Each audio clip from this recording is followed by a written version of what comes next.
Shalom, this is your brother John Bob. Some jokes I'd like to read out for you. An Orthodox rabbi was walking home when he noticed his cantor was walking ahead of him. The rabbi hurried to catch up as he had some important matters to discuss. Much to his dismay, the rabbi saw that the cantor had entered a Chinese restaurant.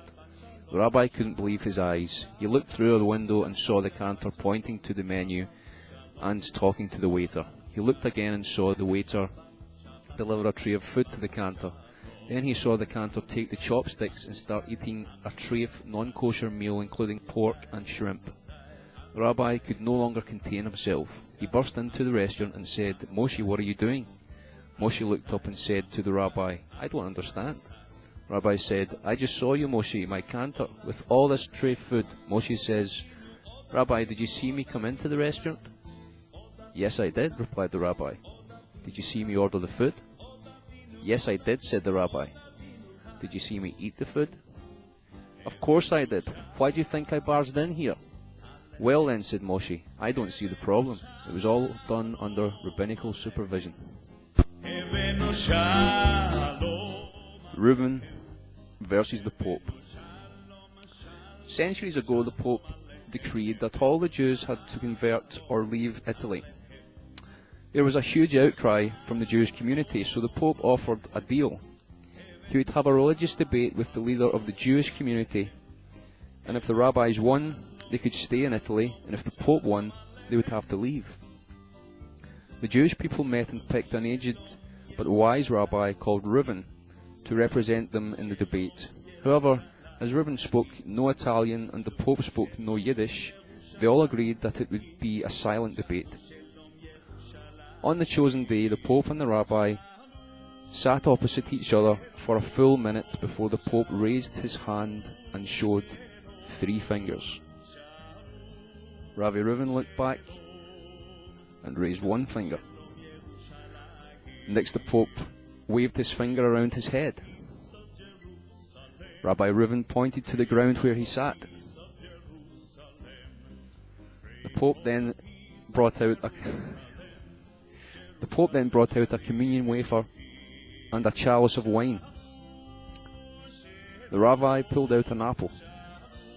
With that, the Pope stood up and declared that he was beaten, that Rabbi Reuben was too clever, and that the Jews could stay in Italy. Later, the cardinals met with the Pope, asking what had happened.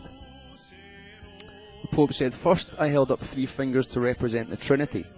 He responded by holding up 1 finger to remind me that there is still only one God, common to both our beliefs.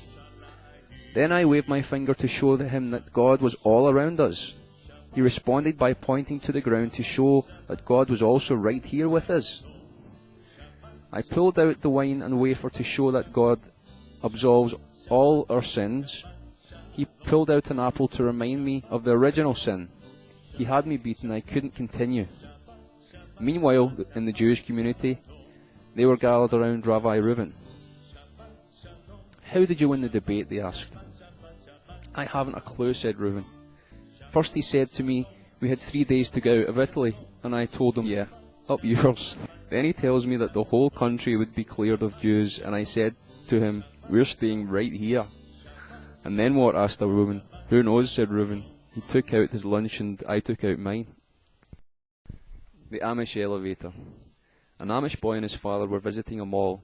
They were amazed by almost everything they saw, but especially the 2 shiny silver walls that could move apart and then slide back together again. The boy asked, "What is this, father?" The father, never having seen an elevator, responded, "Son, I've never seen anything like this in my life. I don't know what it is." While the boy and his father were watching with amazement, a fat old lady in a wheelchair rolled up to the moving walls and pressed a button. The walls opened and the lady rolled between them into a small room. The walls closed and the boy and his father watched the small circular numbers above the wall light up sequentially. They continued to watch until it reached the last number, and then the numbers began to light in the reverse order. Finally, the walls opened up again, and a gorgeous, voluptuous 24-year-old blonde woman stepped out. The father not taking his eyes off the young woman, said quietly to his son, "Go and get your mother." Frosty said to me that we had 3 days to get out of Italy, so I told him, up yours.